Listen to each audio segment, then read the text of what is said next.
Welcome, everybody. All right. Good morning, everyone. Thank you so much for joining us this morning. Today is Wednesday, October 18th, and we are excited to present a webinar, Marketing to the Federal Government, How to Find Your Federal Customers. My name is Shonda Harris. I'm a business opportunity specialist with the Columbus Small Business Administration, the SBA. And we are always excited that we get a chance.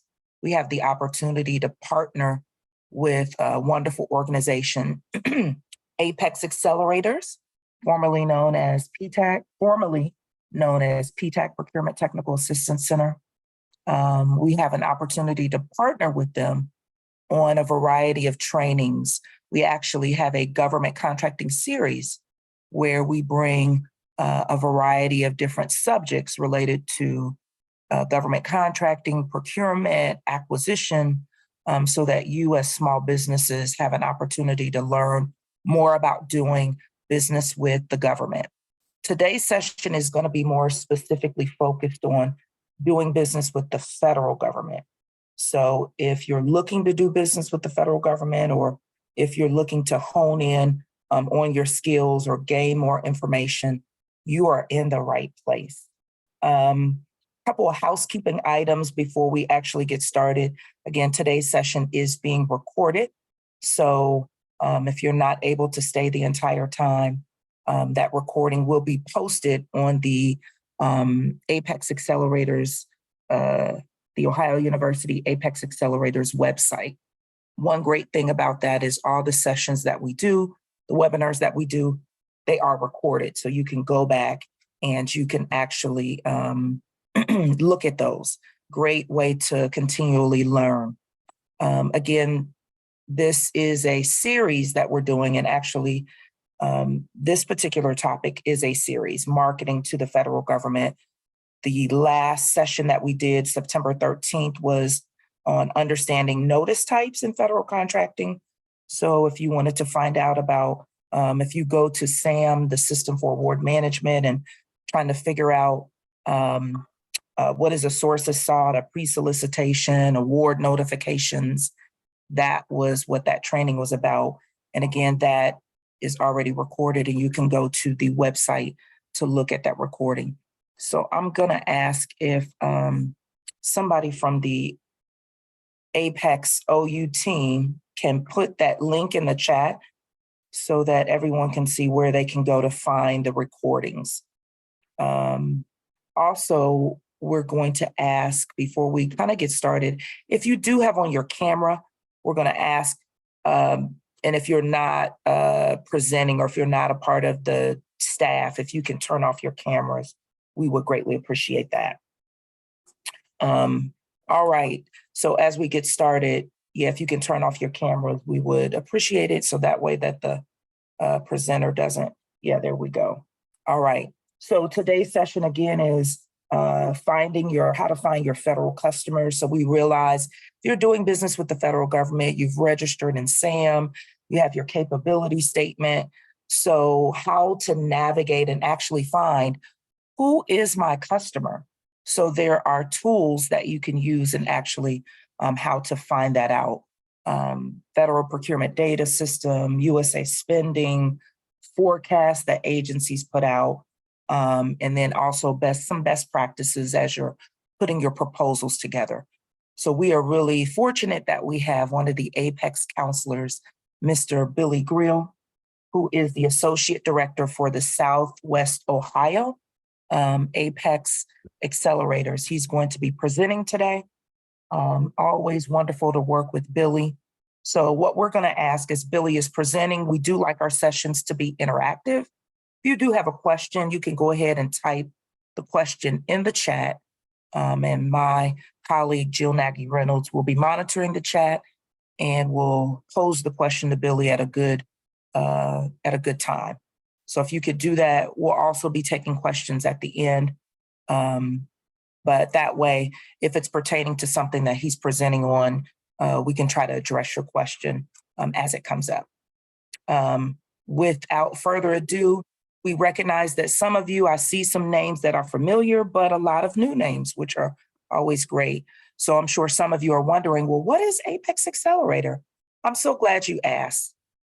So Billy Grills, he kicks us off. He's going to give you a little bit of information and overview about Apex Accelerators and what they do for you as small businesses on your journey to government contracting. And then he's going to go into the webinar. So with that, Billy, you can take it away.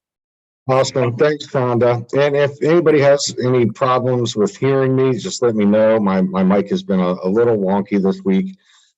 So my name's Billy Grill. I'm with the Apex Accelerator out of Southwest Ohio. I've been doing business development and other industry functions for many moons now. So fairly familiar with the tools and the data. I'm very big on making data-driven decisions.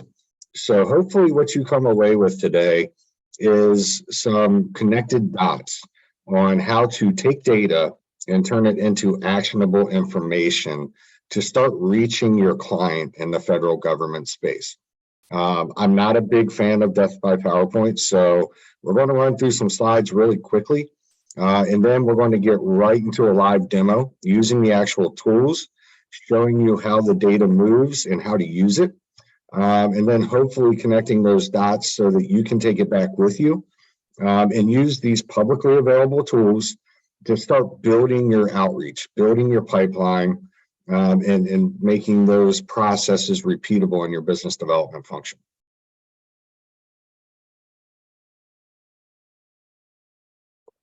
So like I said, quick presentation that we'll run through here. Let me go ahead and throw it into presentation mode. And I'm going to go ahead and stop my video. Okay, so the university, what we'll be covering today is the overall federal market, some BD process and paradigm, some tips and tricks, and some do's and don'ts. As Fonda mentioned, we provide a variety of services. If you look at this kind of flow, this is how we provide them. We do registrations and certifications up front, make sure that you're able to do business with federal, state, and local government. And then we take you through this repeatable process. We want you to develop a capability statement.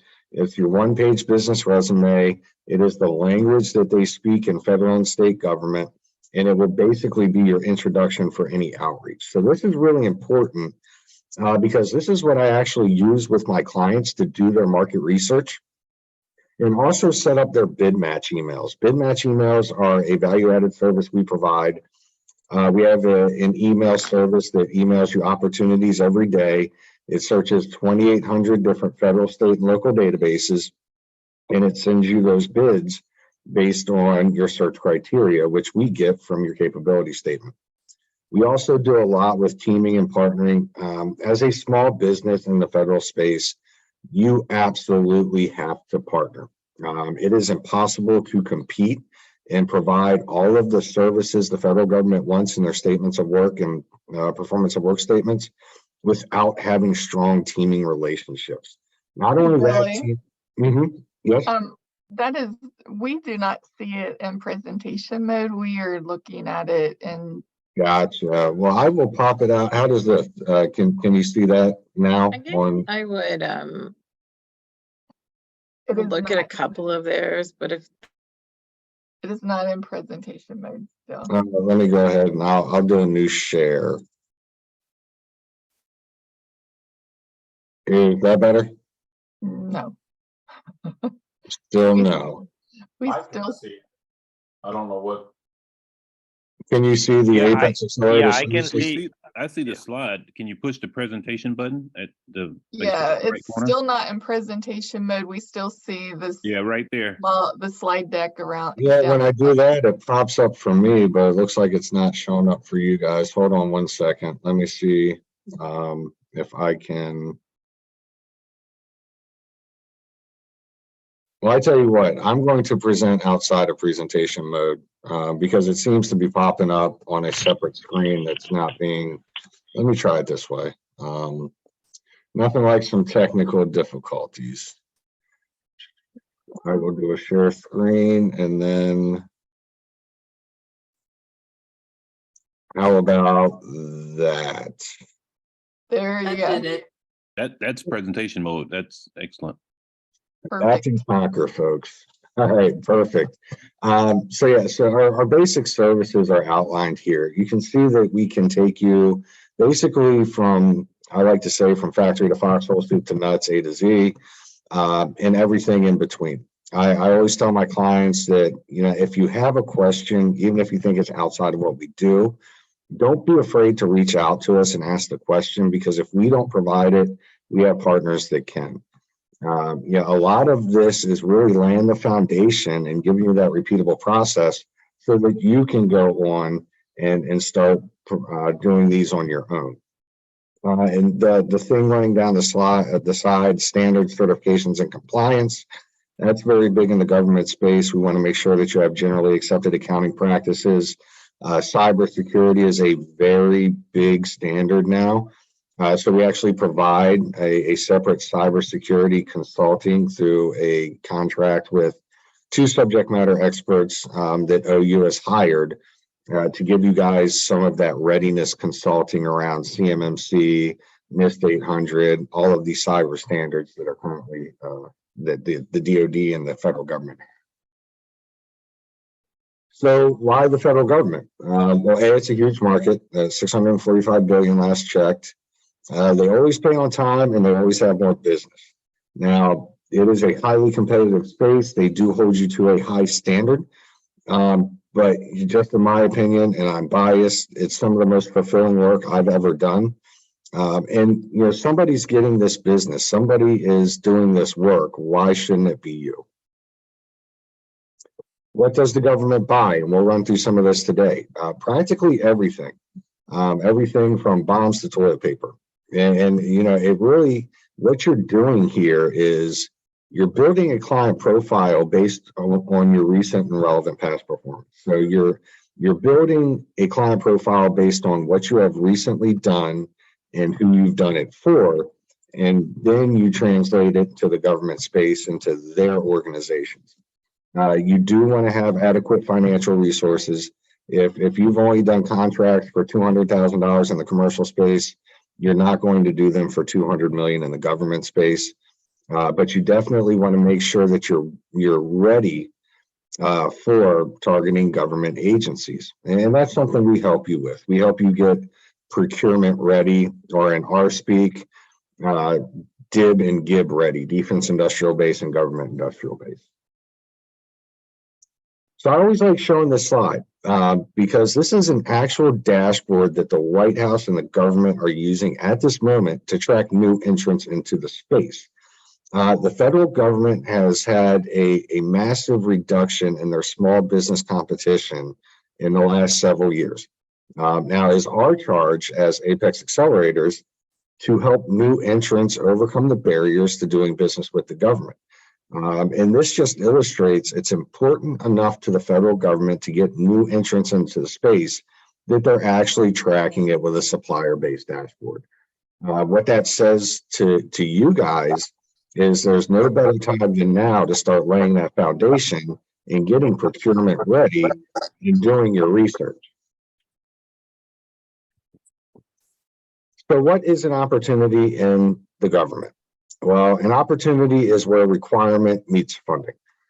There is plenty of requirement out there that is unfunded, so you always want to make sure that you know both sides of that equation. There's another small caveat there that you also want a contract vehicle, but for all intents and purposes for this training, we want a requirement and we want funding. Now, plenty of agencies have requirements without funding. If you have funding without a requirement, you have a lot of people asking why you're not spending that money. But that's really what constitutes an opportunity, plain and simple. You got to have a need and you got to have the funds to fund it. This is another favorite slide of mine. From a business development paradigm, there's only 4 areas your company could theoretically grow in. You have your current client, your current capabilities, which is your current work. That's your program managers, some of your BD. You want to grow. You already have a trusted relationship with your client. So you want to grow that work. And that usually takes you up top to your current client new capability, where you introduce new capabilities, you do new things for your current clients because you do have that relationship.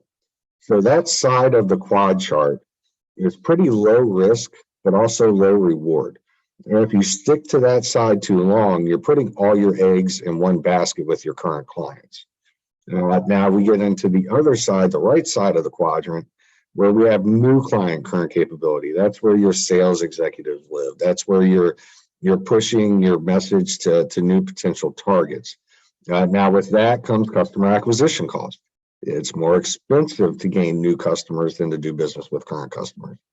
And then top right quadrant, that's your golden quadrant.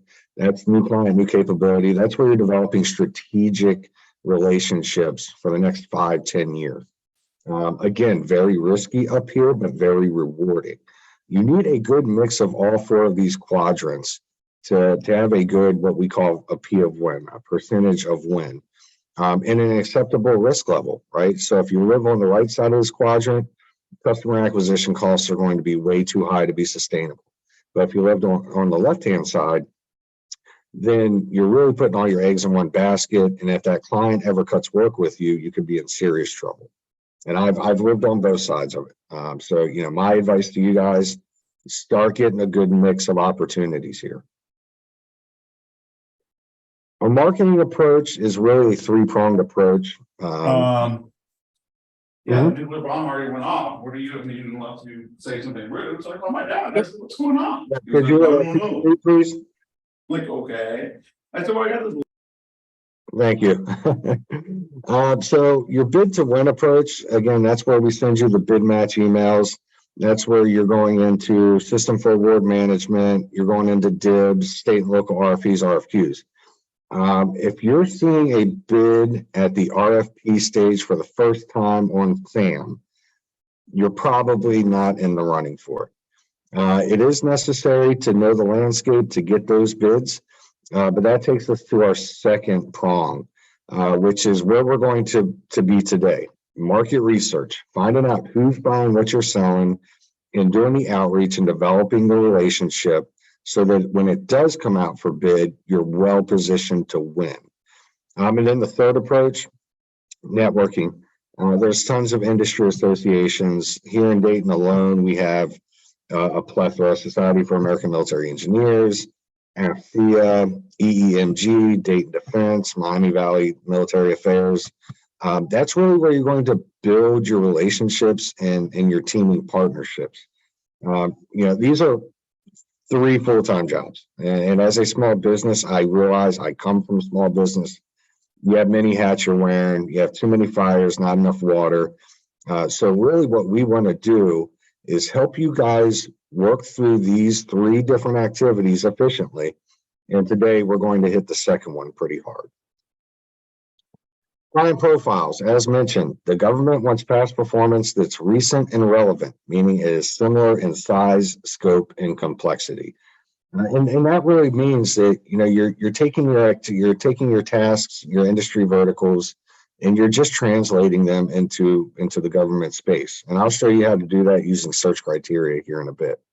You also want to know your goaling. The government every year, they have updated small business goals that include small business, service disabled, woman-owned, 8A.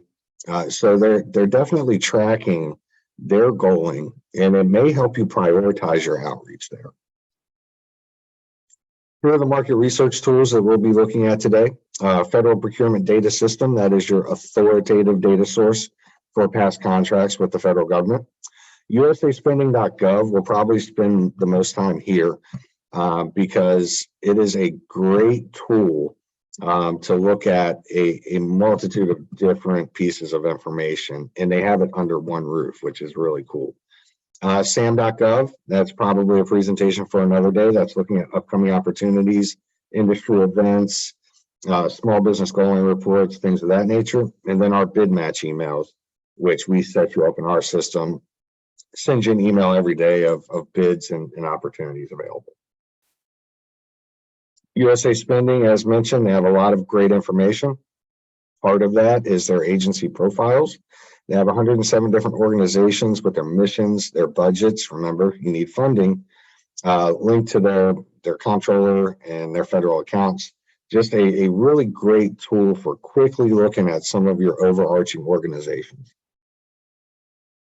And then when doing your outreach, we usually suggest to do outreach to the agency's small business specialists, the OSBP or OSDBU, which is the acronyms. Before you do that outreach, we want you to be prepared. We want you to be able to talk their language. We want you to know that you fit within their strategic objectives. We want you to have done your research on their small business website. And remember, brevity is key, because the folks on the inside of the fence, just much like us, they're wearing many hats as well. They're trying to service a huge number and reach of small business in their customer in the federal space. So, it's important that you keep it brief. Short capability statement, a couple of bullet points, a quick 3 tell and 3 ask setup. So you want them to know who you are, what you do, and why you're different. And then some basic asks. We want to know if there's upcoming opportunities. Now, if they have a procurement forecast listed on their small business website, we probably don't want to ask that, because that tells them that we haven't done our research. But upcoming chances to connect with the customer, learn more. And then anybody else in the organization you should be talking to based on your capability. If we do our research up front and do our legwork, the chances of success and of being efficient in those outreach tasks are much greater. You have to do the upfront investigation. Hey, Billy, there's a question about professional organizations and professional organizations in order to build business relationships. Do you know some off the top of your head that you would recommend to our audience? Yeah, I mean, it really depends, Jill. Professional organizations in the government space, they perform a really important function of being a liaison between government, academia, and industry. If you're in IT, the Armed Forces Communications Electronics Association, AFCEA, is a great organization. Here locally, we have Dayton Defense, which is run by the Dayton Development Coalition. Then you have, if you're in construction or general contracting, the Society for American Military Engineers is great. We also have NCMA, the National Contract Management Association. And those last two I know are nationwide. I don't know, is AFCEA nationwide? They are global, 144 different chapters in many different countries. I think their largest one's actually in Japan. So yes, these are all very much nationwide and global organizations. If you ever have a question about a specific, specific industry vertical, you can feel free to pop it over to me. My contact information is going to be on the last slide. I can help you either investigate, or I might have some off the top of my head.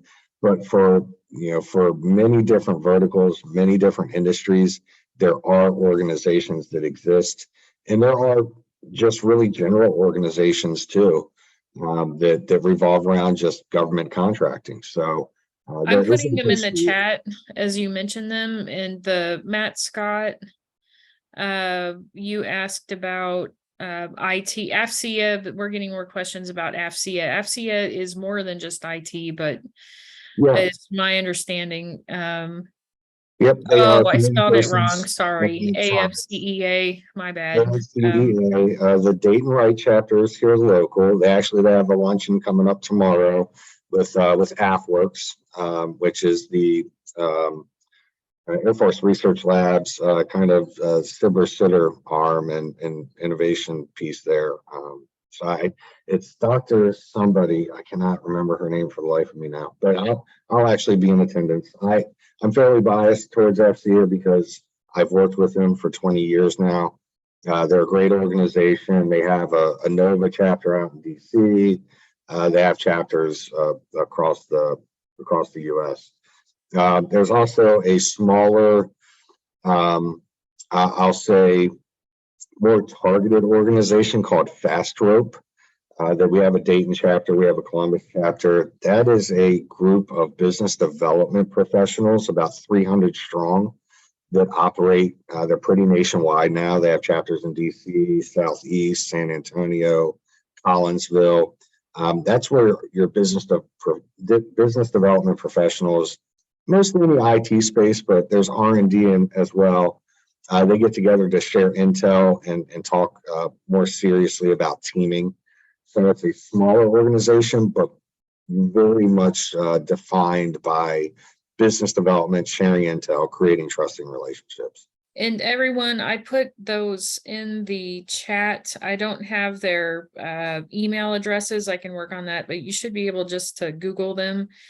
Our colleague, our Apex colleague, Vicki Hawthorne, Women in Defense, absolutely. Women in Defense is excellent. They're a subset of NDIA, National Defense Industrial Association. Our Women in Defense chapter here in Dayton is amazing. They are just they're all rock stars in my mind. So very good. Good call, Vicki. Another one, are we familiar with federal market strategist or federal contracting advisors? Those sound like for-pay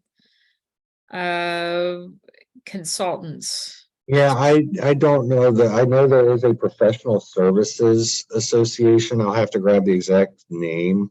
They're pretty active out in DC.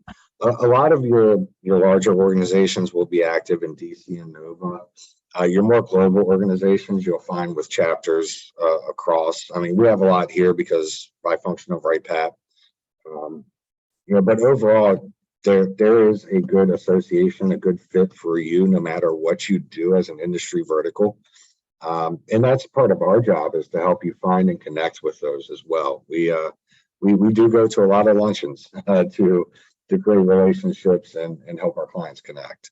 I would just want to add, Monica, because she's asking about federal market strategists and federal contracting advisors. They almost sound like an Apex accelerator, and they are an Apex accelerator for pay. Like we're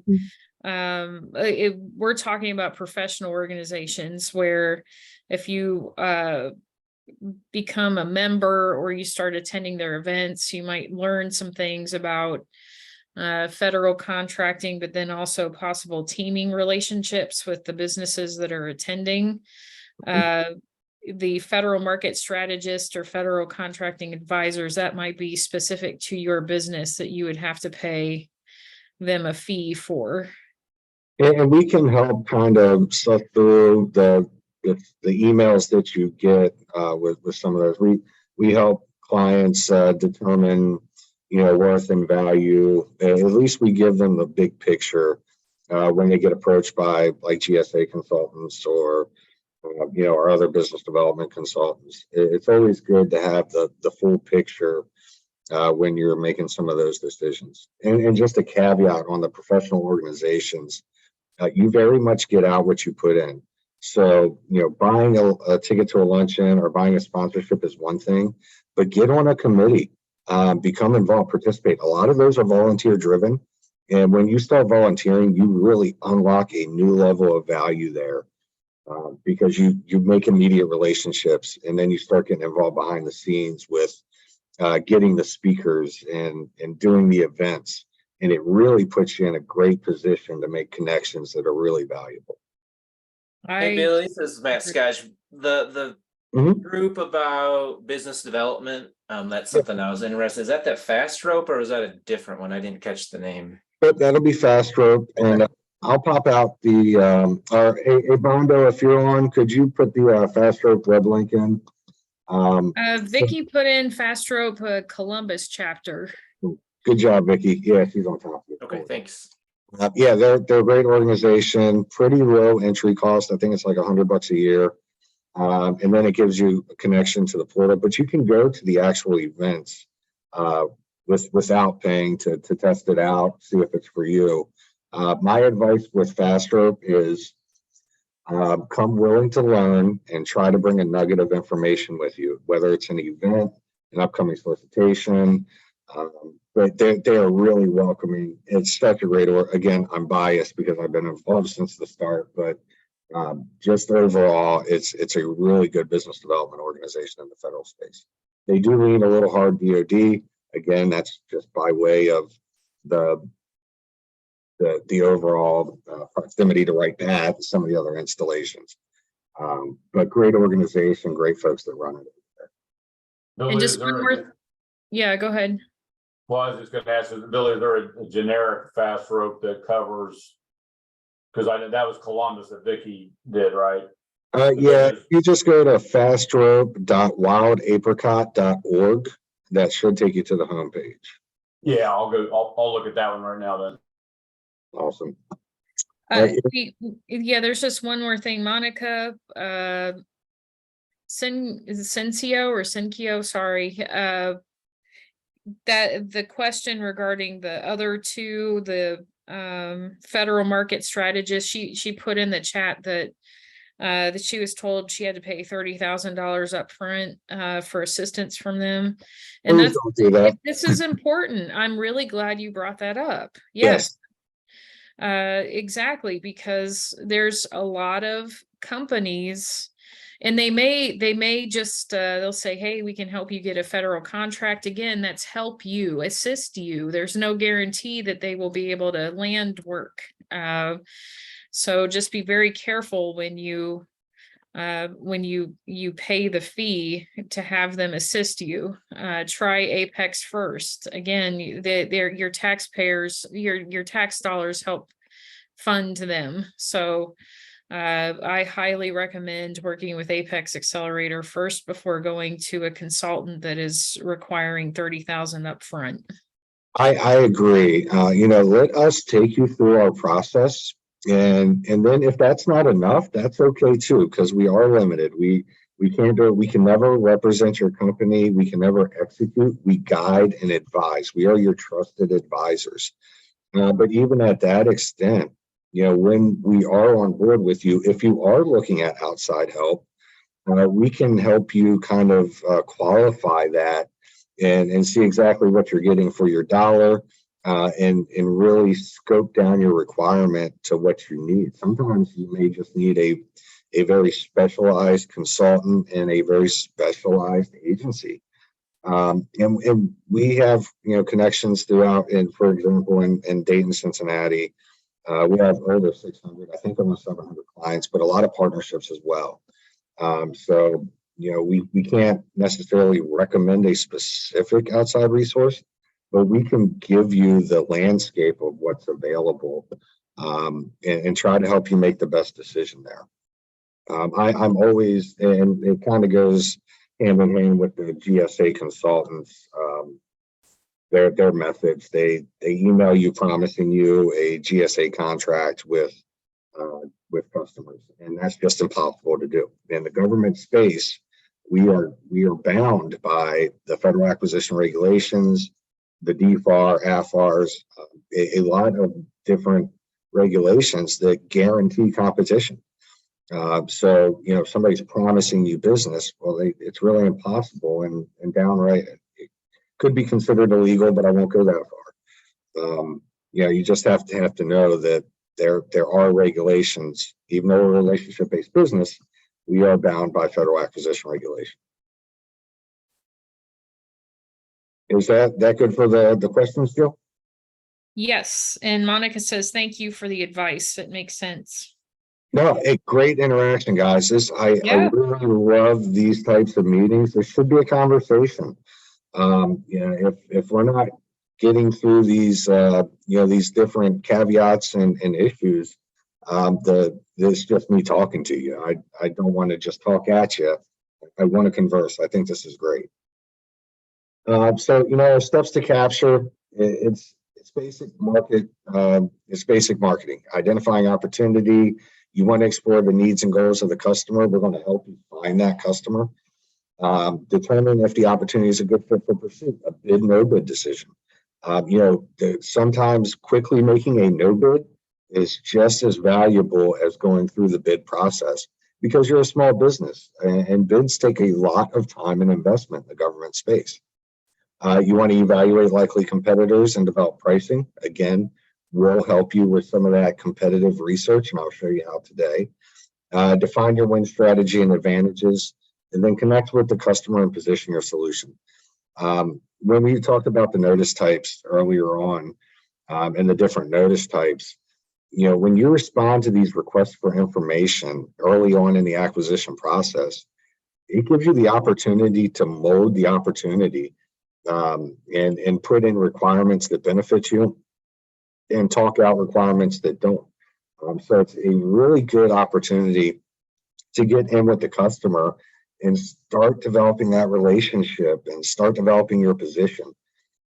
Average sales cycle in the government space can range from 6 to 48 months. So you're going to have to use that time wisely. Tips and tricks: know your customer's language. We speak a very tribal acronym soup here in Dayton. But you know, any different agency, they're going to speak in their own acronyms and use their own language. You want to develop that by looking at their strategic plan, looking at their small business websites, looking at their forecasts, and using your network that you're developing. So it all goes hand in hand. Do your legwork and investigate. That's really important. It does take legwork and just good old fashioned roll your sleeves up and get to work here. Marketing to agencies, again, this is kind of a repeat. When we are doing outreach, email your capability statement in a PDF. No mass emails. That is a big no-no in and out of the government space. You develop each email separately and develop your top 5, top 10 targets with intent. I mean, we're going to give you the data here to make that decision. You have to take that data and make it action. Do know your customer, do know your rules. There's that darn federal acquisition regulation again. And perform as promised. Again, you know, if you can't take on a $2 million contract, do not bid the contract. Sometimes the worst thing that can happen to you is you get the contract because the federal government is the only entity that can exercise the option there. So if you have one base year, 4 option years, and you lose money on the first year, well, it's not up to you whether or not you get the option. It's up to the government whether or not they want the option. So you have to be very careful there. Don't be afraid to ask questions. I tell my clients, you cannot ask a stupid question because I've already asked them all. I will continue to ask dumb questions because I'm a curious person and I'm not really afraid to. But don't ever be late, whether it's to a proposal, to an appointment. Don't be unreliable. Your basic business, your business sense, right? You want to make sure that you're professional in your interactions, and you want to make sure that you're prepared. And finally, don't drag out your presentation. So with that, let's get to the demo. Oh, here's my contact information, guys. And actually that number is wrong. It's 230-9896. But my email is the easiest way to reach me. If I don't get back to you in a day or so, you can always nudge me to bubble it back up to the top of my inbox. Always happy to help. Even if if you're out of state, I can help you get to the right Apex folks in your region. If you have basic questions, I'm here because I love what I do, and always happy to spitball with you guys to answer anything I can. So without further ado, we're going to get to the actual demo. Live tools using live data. So we'll see how this works and how long it takes us before we go off the rails here. So the first tool we mentioned is your federal procurement data system. Now, this is a great tool because they've cataloged every past contract over $10,000 in the government space for eons. I know it goes back to at least 2008. Now, in my opinion, you probably want to keep it recent relevant. So either 1 or 2 different fiscal years is probably good. Now, what you can do here in this easy search button, It's like a Google search. So you can type in a keyword, you can type in a NAICS code, you can type in a product service code. If you don't know your NAICS codes or product service codes, we can help you find those. That is never a problem. But overall, overall, I usually start with the NAICS. So 238210. This is the NAICS code for electrical work. So we're just going to assume that we're an electrician here in Dayton looking for work. So what I do, basically just pop that in there, and this will take me to our overall listing of contracts, right? So that's probably going to be a lot to get through. It looks like it's 15,000 different contracts, or 155,000 different contracts. So I don't think we want to look through all of that. So what we want to do is go here in our advanced search. And with our advanced search, we can add a lot of different criteria. Now, this criteria, this is your client profile, right? So we know that our client is going to probably be in the state of Ohio. So what we want to do here is we come down to the place of performance, and let's go with the place of performance state name. Now, here's your first little tip or trick. When you type in lowercase, the system really doesn't like it. So keep your state names capitalized, and we'll just click that search again. So now we're down to 1,766 contracts. That's probably still a lot. So what I want to do, let's go ahead and add one more filter. I just want fiscal year 2022. So if we go down here to contract fiscal, we can go to 2022, do search again. Okay, now we're down to 110, much more manageable. You can see here, there's a ton of information that you can click down on. What I usually do, I throw it into an Excel spreadsheet. That makes it easy to slice and dice here. And I actually kind of pre-did an Excel spreadsheet for you guys. So I just want to make sure you guys are you guys seeing the spreadsheet that I'm seeing? Yes. Yes. Okay, perfect. A lot of information here, guys. A lot of good information here. So you can see the product service code, which is crosswalked to the NAICS code, which is right here. You can see a full description of services. You can also see the unique identifier of the prime. You can see the legal name of the prime. So what my suggestion is to do, create simple pivot tables. It's pretty easy. So, we can basically, what we'll do, we just highlight that. Then we can go here, just type in pivot table. Here's your pivot table. First screen, this all looks good to me. So now we can really start looking at the data and how it works. So for instance, I want to know who the top primes are. Well, what I can do is go to the ultimate parent legal business name, and then we can go down to the action obligated amount. And then from there, all I do is come down here and I can do a quick sort from A to Z, if I can get to it.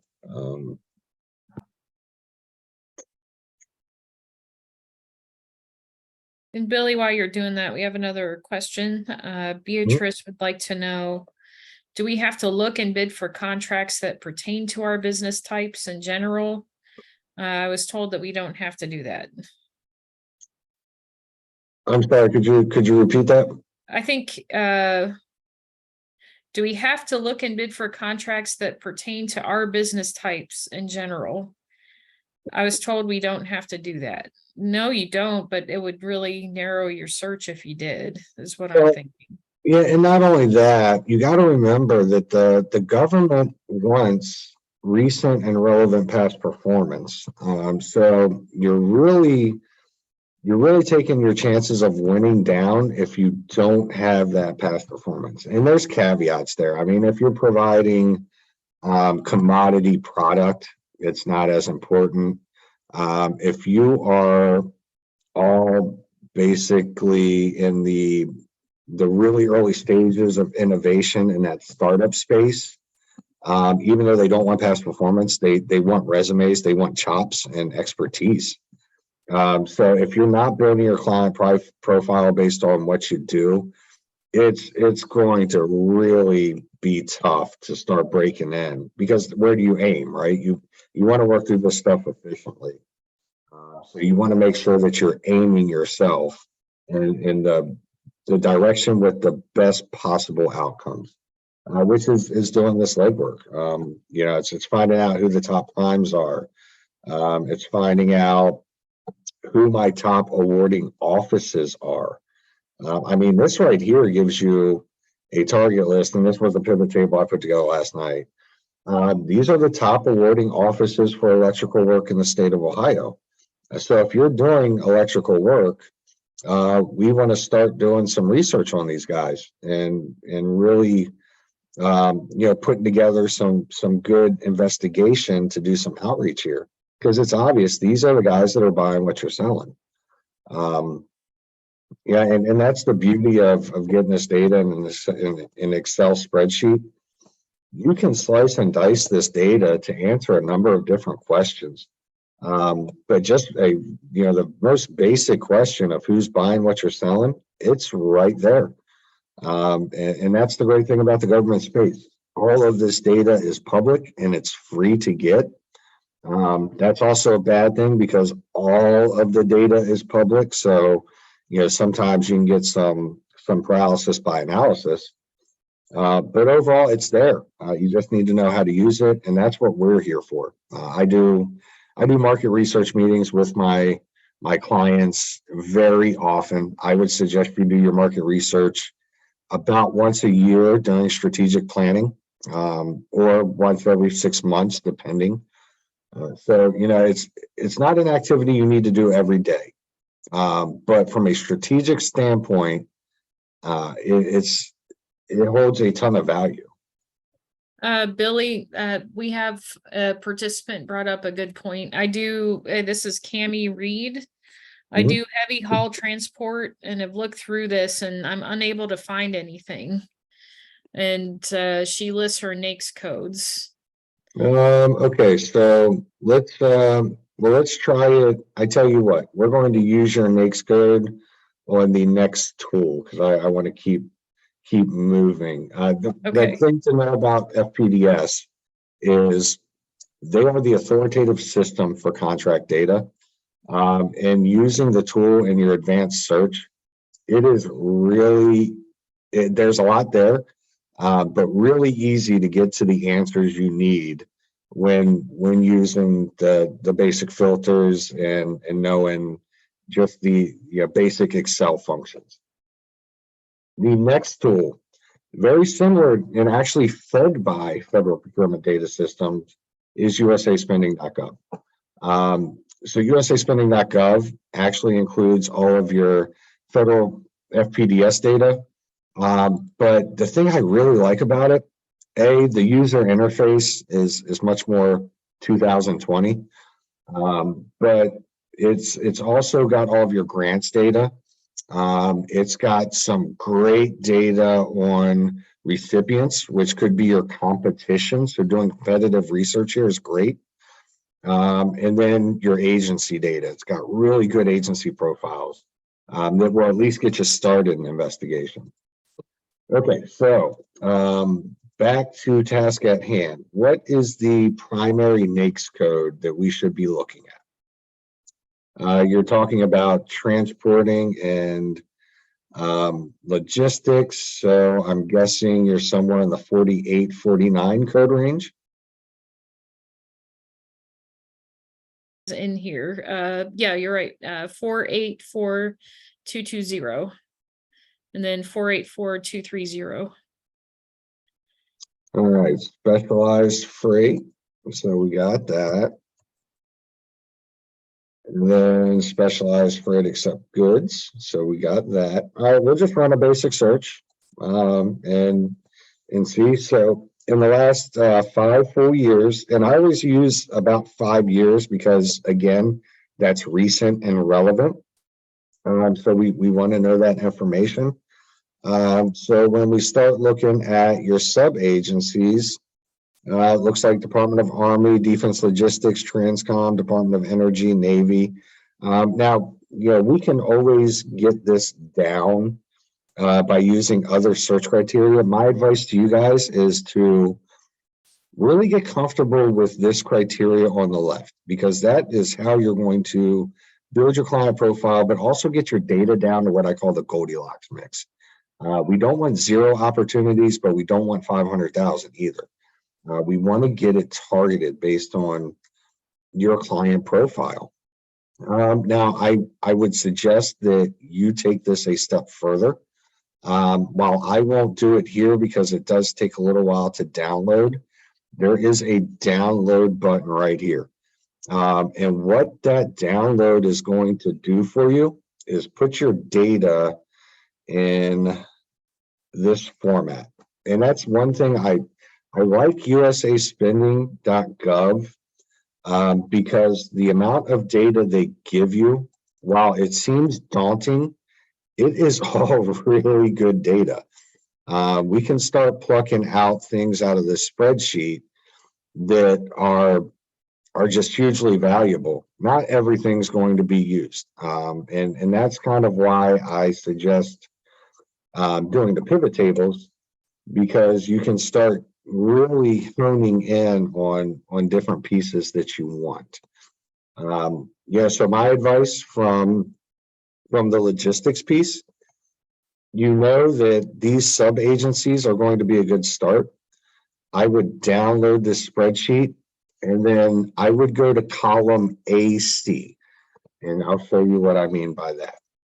So when you're in here, you go over to column AC, and that is your awarding office. So it will take you, for example, this U.S. Army Engineering District, it will show up as just U.S. Army on the website, but here we know that it's going to be the U.S. Army Pittsburgh or Louisville District. We can get down to that granularity. And then from there, we can create some really cool pivot tables. So these are the awarding offices for all electrical work in the state of Ohio. Now you can see everything from NASA Glenn all the way up through the 250 network contracting. That's a VA office, it looks like, or maybe GSA. Either way, we now know who is buying what we're selling. Another little note here. I usually put in what we call the awarding office code. Now these codes are technically, they're DODACs, they're DOD, I think, accounting activity codes. What these codes tell you, they are, by the way, they're also the first 6 digits of your contract number if you have current contracts. These give you a quick way to identify the awarding office in SAM.gov. So if I was to take this code right here, 36C250, and I was to type it into SAM.gov, then what would pop out is every opportunity from this specific office. And it's really handy when developing searches for upcoming bids and really working with SAM.gov efficiently. But this right here, using this data and then developing pivot tables, very super simple, and it's a great way to get your top 10, top 20. One Hey, thing, Billy, I just want to, even if is there an easy way for, can you just, do you hit a button and hit pivot table and it makes one, or? Yeah, so when I'm in this data, basically what I'm doing, I'm just selecting all. I can never find it on my, if I could spell, I can never find it on my my little ribbon. So I just search for it up here real quick. It pops out a table. I click OK, and then it gives me all of these Oh, cool. potential options. So So it's doable even if you're not like an Excel expert. I am definitely not an Excel expert. I'm trying to get away from being a data analyst, but I can't do it. So yeah, you don't have to be a master of Excel. Basically, what you do have to do though is you got to know what the data is. And with some of these spreadsheets, I get it. It's tough. But for example, I want to know the total obligated amount, and then I want to know who my funding treasury account program forms, and I want to know my recipient name, right? And so right there, it starts giving me the data. Okay. I take this data here and I want to sort it from big to small. So I just go a Z to A sort. And then I always like seeing my stuff in dollar signs. It makes it easier. So now I know these are the top primes in electric. If I'm just starting out and I'm not quite ready for prime time with the government space, I'm going to start reaching out to these guys, say, hey, would love to team with you, or you could take it a step further. And if you are an electrician, you could go back in here and you could search for all the general contractors and use this as an industry list so that you're targeting potential partners, potential primes, and run a search based on industry and then run a search based on government and start doing outreach to both. And in this space, it's necessary to do that outreach to both. Because again, you're not going to be able to compete on your own. And it's good to, now even if you don't want to partner with these guys, that's who your competition is. So that's another look at it as well. You can do some really awesome competitive intel using all of this publicly available data. Again, you don't have to do it every day. But if I'm doing strategic planning and I have program management reviews and I got a boss that wants to see some good actionable data, I'm going through this first. The other great thing about USA Spending is they got all kinds of pretty pictures that look good on PowerPoint. So if, I want to look at all of these different, it looks like there's a ton of electricians based out of Florida doing work in Ohio. So we can paint a pretty good picture of different trends. This is the amount of contracts being awarded to electricians over the last 5 years. So we really can grab a full landscape using this publicly available data. It just, what matters is the questions you want to ask the data. And good data should create more questions. I appreciate this, Billy. I feel like I learn something every time. You're just amazing at this. And you're like, yes, but I want to pass. You really are. And the thing is, the more you try it, the better you get at it. We have a few comments in here and a couple of questions. Awesome. Okay, so Shyam would like to know, is there any way we can find copies of winning RFPs or proposals? No, chances are that's going to be proprietary to the company. Now, there is something called a FOIA. It's a federal information request that you can send to get some of the statement of work RFP type of data. I don't know how much you would get on the proposal side. And a lot of that becomes redacted because you have to remember, some of these companies consider that winning formula trade secret. So,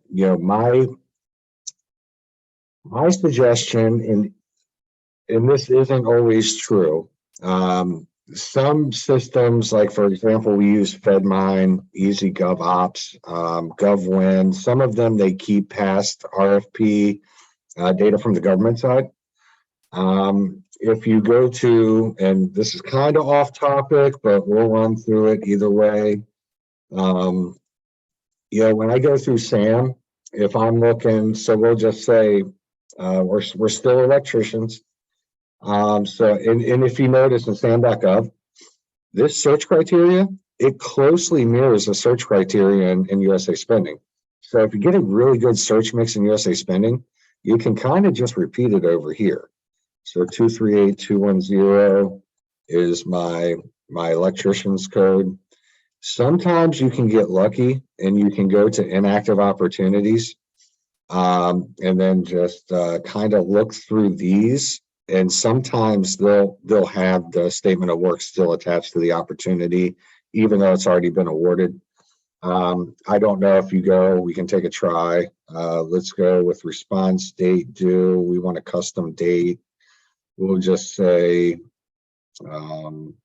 anything from 2022, right? So we'll go to 2022.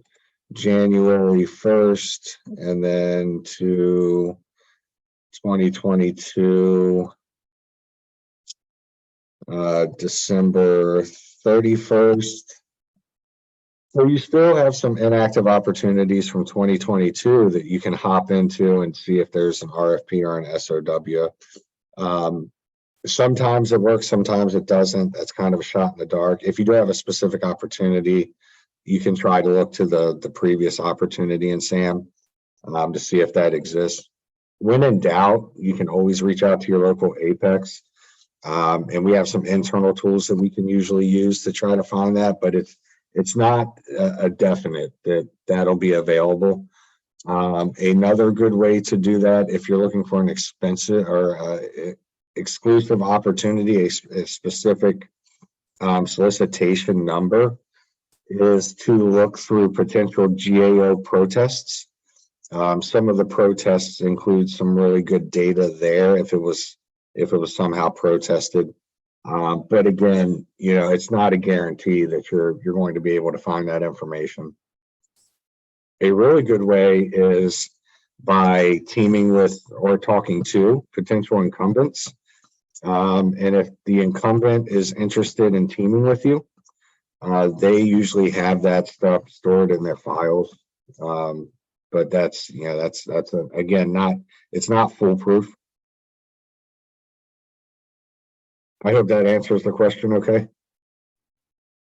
Yeah, very much so. And I would just like to add that RFPs are really dependent upon the industry, and they're very specific. So having like copies of one RFP or another, the key in my experience is just to start doing.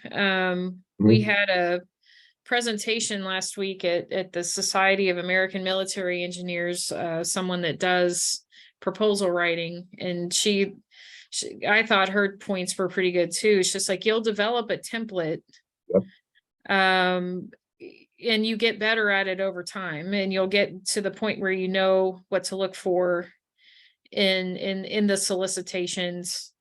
But it takes time. Like Billy mentioned, the average turnaround time for first award is I've heard 9 to 13 months, but it can take a while anyway. Hopefully, Shyam, that answered your question. And then Jay Mendpara would like to know, and then just real quick, Subhim Das actually put in the chat how to create a pivot table. It's really nice. Thank you. That's perfect. Isn't that awesome? Yeah, thank you. So Jay would like to know, seems like all these results that you're doing currently are awards. How can I find open bids? Oh yeah, that's segue.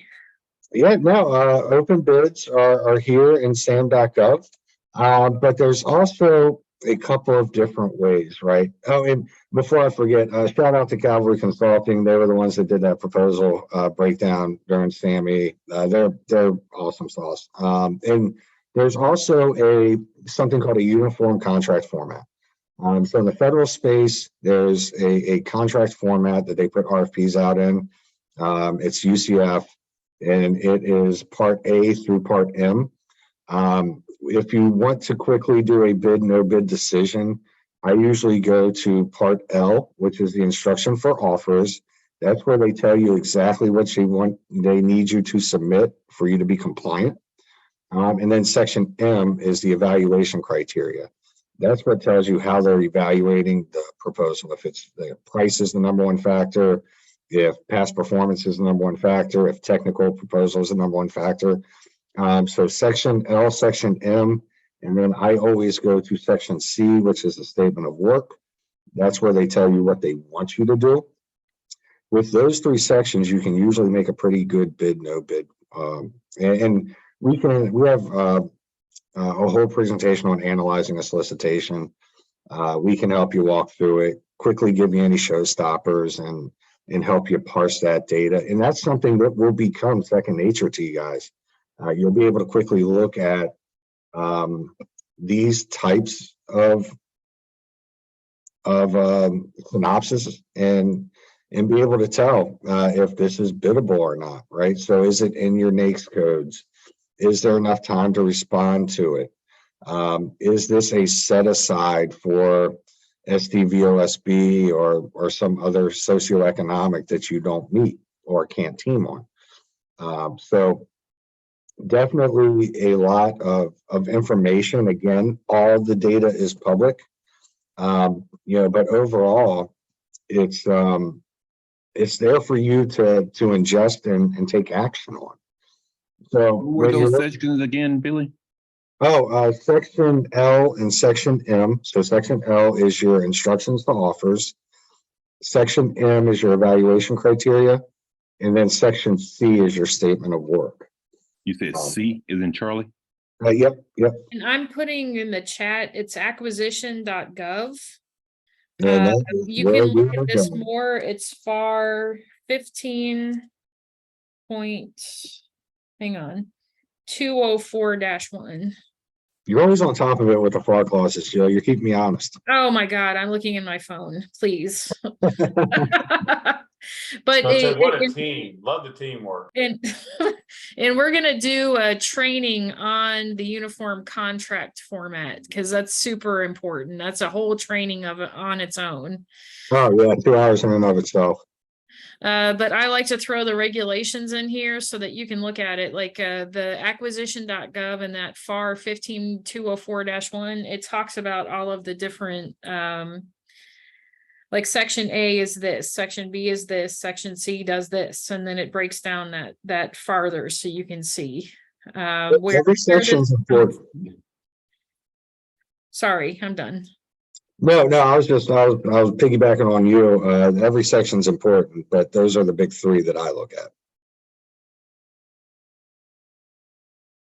Yeah, excellent. And that's actually a great segue too, Joe, to acquisition.gov.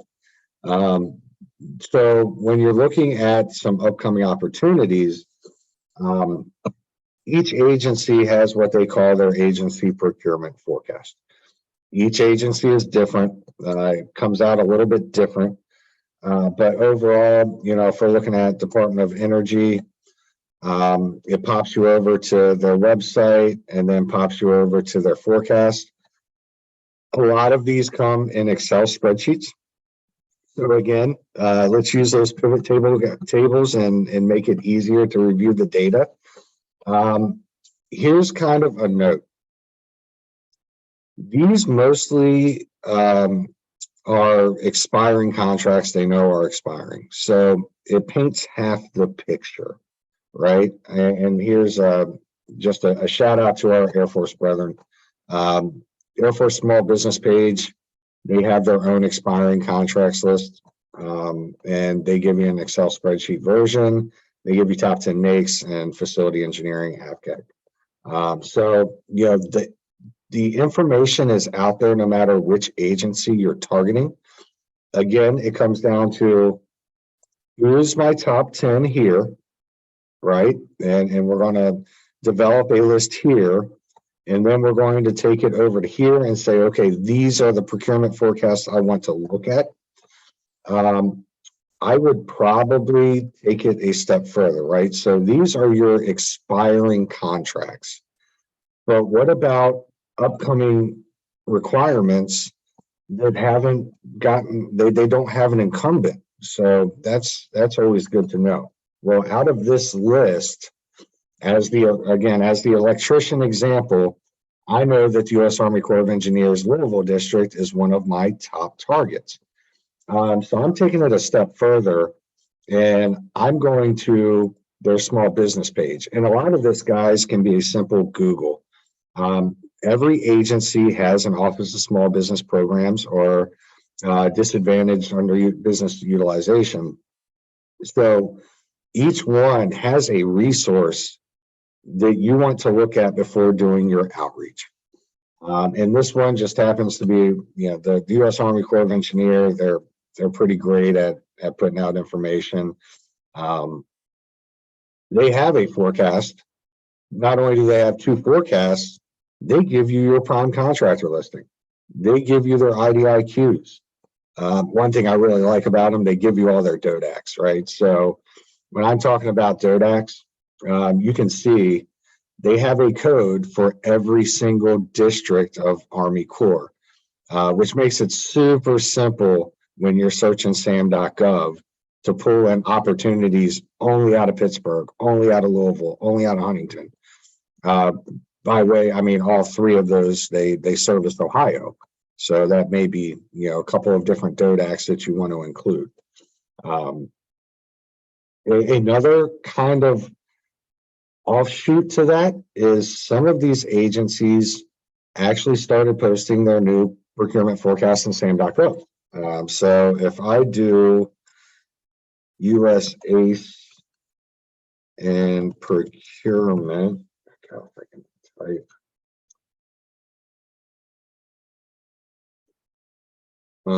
Let's do that. And that, then we want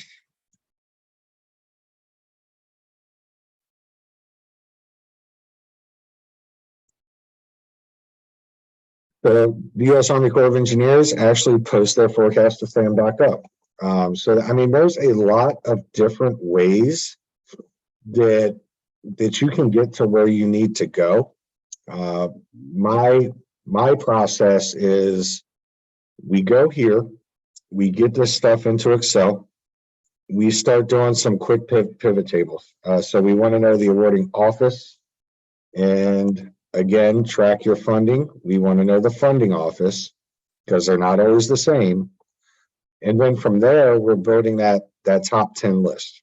And with that list, we start doing our research into their agency forecasts and their small business offices. And with that should give you the ammo that you need to start putting together that outreach plan. And a lot of these offices actually have contact information. So, you know, you can contact, we call these workflow emails. You can contact their workflow email. You can look at some different facts, how we do business, those kinds of things. They'll link you back to the apexes, and they'll give you some outreach events as well. Outreach events are great. They're also searchable in SAM.gov. So a lot of those are posted under the special notice. But overall, that's going to be your step-by-step, right? We want to take the raw data here. Then we want to start turning that into actionable information. And then we want to start doing our investigation into the procurement forecasts, expiring contracts, and their small business websites. Now I'll pause there for any additional questions. I know, guys, this presentation, I call it the fire hose, because there is so much data to run through, and we can get so granular and ask it so many questions. Really, the win today that you'll come away with is these websites exist. They are open to the public without any sign-in. You cannot break them. I've tried. So get in here and start playing around and poking around. And then not if, but when you have questions, reach out to us folks here at the Apex, and we'll help connect some of those dots and get some, some good process and some good information out of it with you.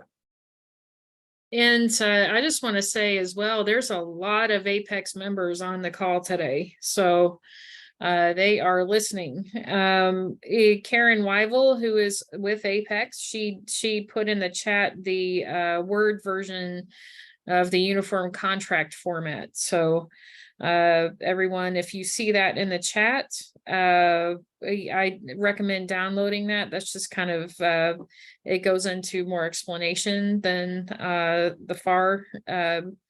So I recommend looking at that. Okay. Joe Jolick would like to know, can PTAC/Apex help with the development of an outreach plan once our research has identified potential opportunities?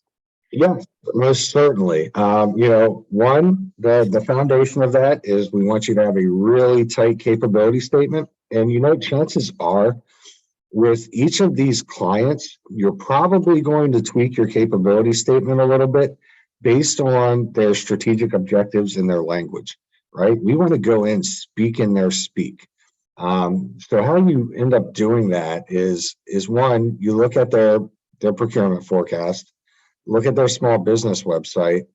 And then the great thing about the U.S. government, so I want to target the U.S. Army Corps of Engineers. Everybody posts their strategic plan. And it could be around water, it could be around R&D. But all of this information is public. Now, in the commercial space, R&D strategy right there, sustainability. In the commercial space, if you walked up to a private company and you said, hey, give me your strategic plan, they'll laugh you out of the room. But in the government space, everybody has it. It's public. It allows you to see their top objectives, their mission, vision, milestones, etc. So use that. And in the Air Force, we call them operational imperatives. In the Army, they're called something else. In the Navy, they're, so it really does matter how you're doing your research, what you're going to come up with. I would go small business strategic plan, tweak my capability statement, and then from there, so we'll take you one step further. And again, this is all script, guys. We're kind of just we're improvising here. This is where you eventually get. Now, GovCon Chamber, we are not in any way affiliated. I'm not recommending the chamber itself. I can tell you they have really good resources. I think Vicki Hawthorne introduced me to the Small Business Specialist Directory. So it's really, and I believe I have one pulled up because I just always have one pulled up. If you give them your email and do that download, then this will be a download link they will send you. Now, they'll send you some emails throughout the month. They're not very spammy. And they ask that you download it on your own, so I can't send you my copy. But overall, once we have our top 10, our offices, right? And we've done our research and we've developed a good, tight capability statement that speaks to that specific office. And again, we'll use the U.S. Army Corps of Engineers as an example. You'll want to be targeted down to the office level here, because if not, you're going to be just overwhelmed with the amount of contacts here. But we are looking at the Army. So let's take a look at the Army. There's the Army Corps of Engineers here. And now we want to get to the Louisville district. So we have let's see, Chicago, Omaha, St. Louis, Huntington, that's close. Mississippi, Alaska, Mississippi, New Orleans, Northwestern, South Atlantic, Pacific Ocean. There we go. Crystal Harbin, Deputy for Small Business Louisville. Now, I do have to caveat this. A lot of small business offices, they prefer you go through their workflow email. So use this contact, one, if you know Crystal, that's okay. Or if you have gone through their workflow email without any success. See, Deputy for Small Business, this workflow email is probably more efficient because it will go through somebody in the organization who will then send it out to the right people based on your capability.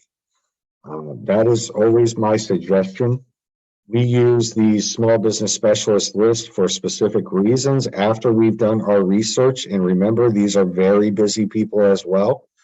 So you don't want to just shotgun an approach here. We want to be prepared. We want to have a reason, and we want to have a good message. But this overall is a really good resource. These are your small business champions on the inside of the fence, and they are there to help you in an unbiased manner. So, overall, you have a ton of resources at your expense. You have your Apex accelerators sitting outside of the fence. You have your Office of Small Business Programs and OSDBU inside the fence. And then we also have something called SBA PCRs. That's Procurement Center Representative, right, Joe? Yes, yep, Procurement Center Representative, you're right. PCR. Three different champions that you can work with. Now, there's, again, always a caveat. We want to have a reason, be prepared. We want to know what each of their roles are before doing that outreach. And that's really where we help you run through this A to Z process. It takes time and effort and resource, but any good marketing and outreach plan should take that investment, or else you're doing yourself a disservice. And remember, you only get one chance at a good first impression. And once that impression is made, there's no coming back. So we want to make sure we nail that first outreach. This is just really appreciated, Billy. Sharon, in the meantime, has put both at 10:42 and then 11:19 a.m. in the chat. If you guys can all look at your chat boxes.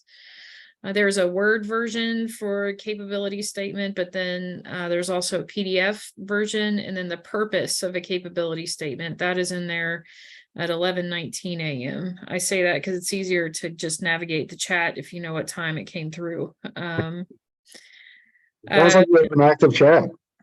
Oh yeah, it was a very active chat. And to Joe's, Shonda, do you want to add something? Yes, real quick. Actually, this is a good segue to promote our next webinar in the series. So as Billy was saying, that the three champions, two of those champions will add additional one. Our next webinar, which will be Wednesday, November 1st, is Marketing to the Federal Government, Introducing Federal Agency OSDBUs, Office of Small Business Utilization, or Small Business Offices, and the Small Business Liaison Officers. So our next webinar that we'll be doing, you definitely want to make sure that you can join us on there, because we'll do a deeper dive on how to contact those small business offices. As Billy said, that's sometimes kind of the best way, as your first point of contact is going generally through that office, and then they'll kind of filter you through who's the specific person. But we'll have more information on how you can contact those small business offices for those federal agencies and how you can find them. Okay, thank you. That's awesome. And that really is the process. That's how we enter that agency. That's how we make connections. That's how we find out upcoming events. That's how we get on really good email lists, by the way. I am on some excellent email lists that give just great updates on information, events, upcoming opportunities. And so it's a process, it's repeatable. And you'll find that over time, it gets more efficient as well. And we're here to help you guys with that. We do understand this is a lot to take in. I've been doing this for 20 years, so I have the scar tissue to prove that this is a good process because I've done bad process. And it changes slightly from year to year. The data changes slightly. For example, we went from a DUNS number to a unique entity identifier, which is now that business identifying number. But overall, the overall information itself, who's buying what you're selling, which office is funding it, which prime is in there, that stays the same, and it's all public. So it really is it's just a wealth of good data for you guys to start acting on. And I would just say, like, the terms that the government terms that we give to this process, like on the government side, they talk about market research. That's when they're looking for capable businesses to be able to perform on contracts. And from a vendor side, which is what you are, you're performing market research to see who your potential customers are, and then you're developing a capture management strategy. Mm-hmm. So that capture management is really important to federal. It's essentially whatever, it's a compilation of your market research. So when Billy's talking about some of the tools like GovWin, and just by being an Apex Accelerator client, you'll get access to a bid match tool. But that's all capture management. Just keep in mind, none of this stuff is perfect. So a lot of times we have firms that get pretty upset with the process, because it takes time. It does. And we, as your resource, we're learning about changes the same time that you are. So I would say be patient with the process, because it doesn't get easy. I mean, I've been with SBA for 12 years. It's not any easier than it was in 2012. Like, I just understand more, I would say. So Patricia Rollinson would like to know how to view past webinars. I know that Sharon Hopkins put the link to Apex, OU Apex, in the chat. I'm just going back up here. Where is that? Okay, at 10:39. 10:39 a.m. If you go back up. Yep. And Billy's actually on that website right now. So he's showing you how you can view a listing, and see there's Shonda right there. And Phil. Yep. And these webinars are put together by your local resources. It's us putting them together. Not that that's good or bad. I'm just letting you know it's a lot of us doing presentations. That's awesome. Okay. I just I was looking for a name for a client. I just got the name of the webinar.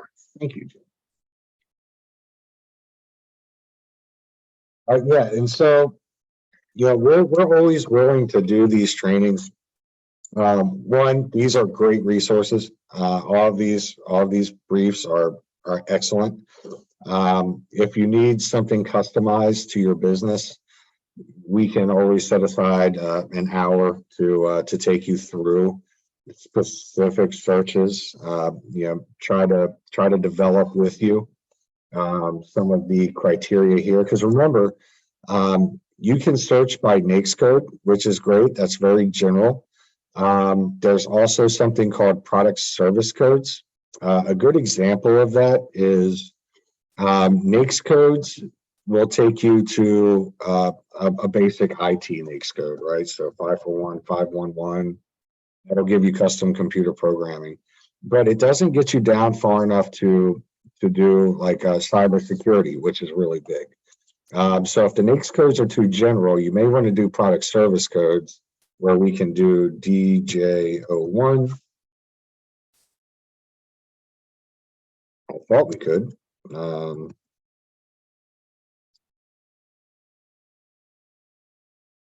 Let's try D3.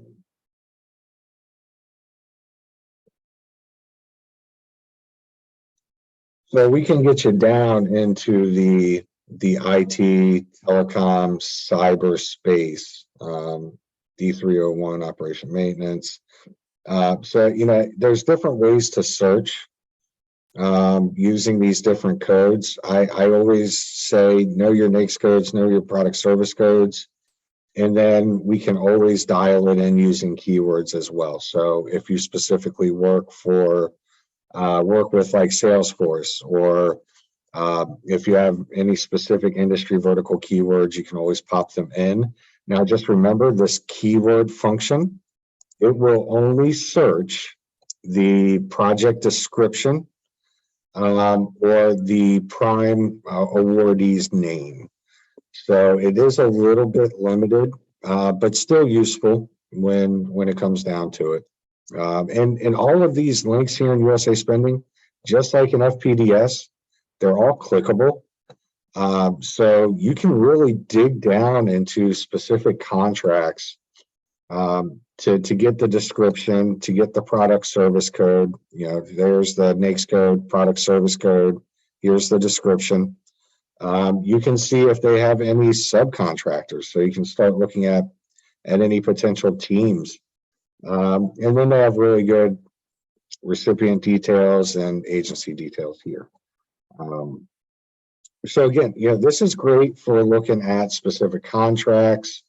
It's great for looking at some competitive intel. I always use the Greentree Group. They're one of my clients.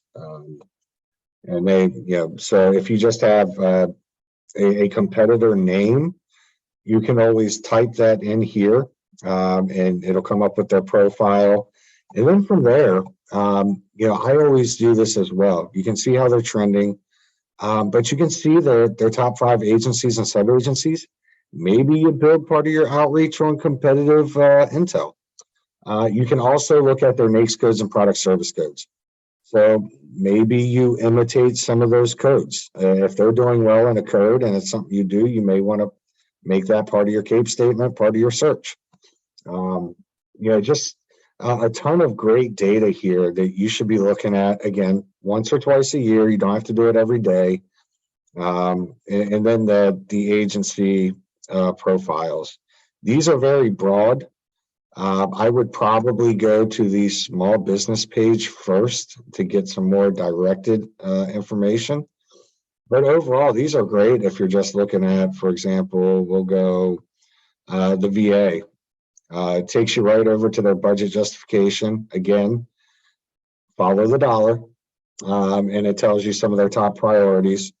So, you know, it takes legwork and investment, but all of this data is here and it's all public.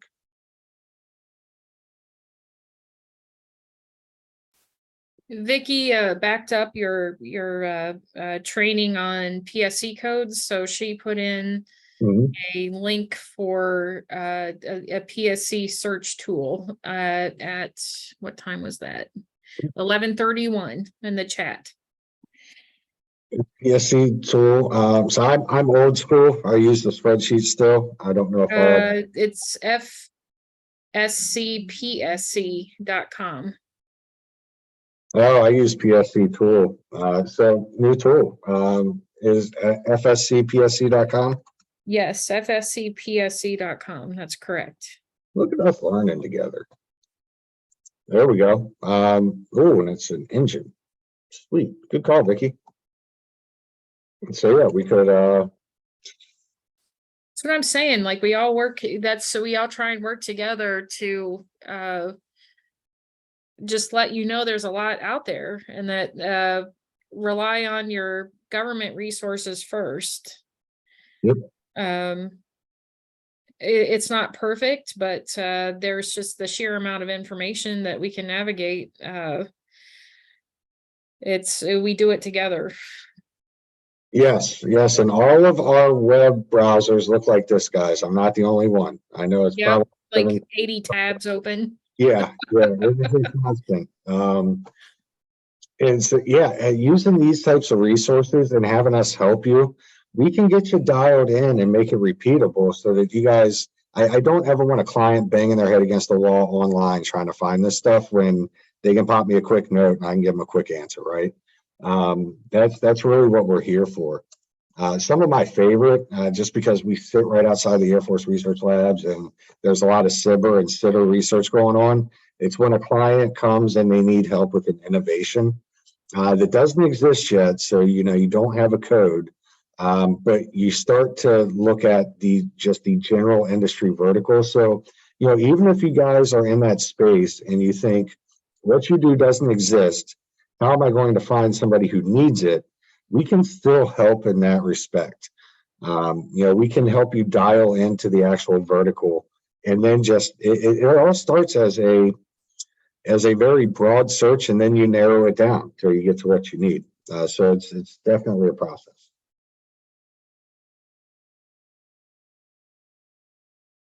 Well, I think with that, Joe, I'll open it up to some questions. I know we covered a lot today. It's definitely the fire hose presentation. But again, you know, I think the most important thing is know that you have an Apex counselor, you have folks at the SBA, you have folks inside the fence. You know, we're all here to help you, so don't hesitate to reach out. All right, very good. Does anybody have any questions? Well, and we've kept it pretty interactive during the presentation, so maybe we covered it. No, that's great to hear. You know, there's a to Z process. You guys asked some great questions. This one of my favorite presentations, just that interaction, being able to help on the fly and kind of take some little off ramps on our path there. Very good. We're getting some thank yous. And just a reminder, the presentation and the recording will become available on the OU Apex site. That is in the chat. Give us about a week to get that posted. And as Shonda mentioned, we are going to have another training on November 1st. Hopefully you can join us. We do not have the flyer quite ready for that yet. But I know that NASA has committed to participate, and I just asked the Coast Guard this morning. Right, Pat. Okay. And another agency, I can't think of them right now. Okay, maybe Army Corps. I think and I was trying to get. It wasn't Army Corps. Navy. She had a conflict. It was somebody else, but I can't think of not HHS. I'll find out in a minute. Let me check. Okay, but anyway, we're getting representation from 4 different agencies. So it will be them talking about what their office does and how you can work with them and utilize their services. All right, and I think that's it. We had someone that was just on for the first time. Thank you, June. Yep, my first call. Greatly appreciate the learning more about these topics. Okay, very good. And we're trying to get the word out so that people can get access to your government resources, because like Monica said, you can pay a lot for consulting. So And they need you guys. yeah, absolutely. Can I add this? I know we've been doing this government contracting series and partnering with PTAC for I don't know how many years. And we really do try to come up with topics that we think will be helpful to you as a small business on your government contracting journey. I think initially a lot of the trainings were geared for federal government contracting, but we realized some of you, as you get started, maybe starting off with the federal government may not be the best place, especially if you're just getting started in your journey, or if you're only been in business a short period of time and maybe doing business with a local entity, a state, a city, or a county. And so we've also incorporated how to do business with the state of Ohio. I think we had a whole series last year about that. We've also done cities, counties, But if there's some additional topics, because we do try to mix it up, please let us know if there's some other topics. We do try to incorporate new things each year, and hopefully you found it to be beneficial as an example today. But yes, please share with your Apex counselors or Jill or myself if there's a topic maybe we haven't covered in a while that will be beneficial to you in your government contracting journey.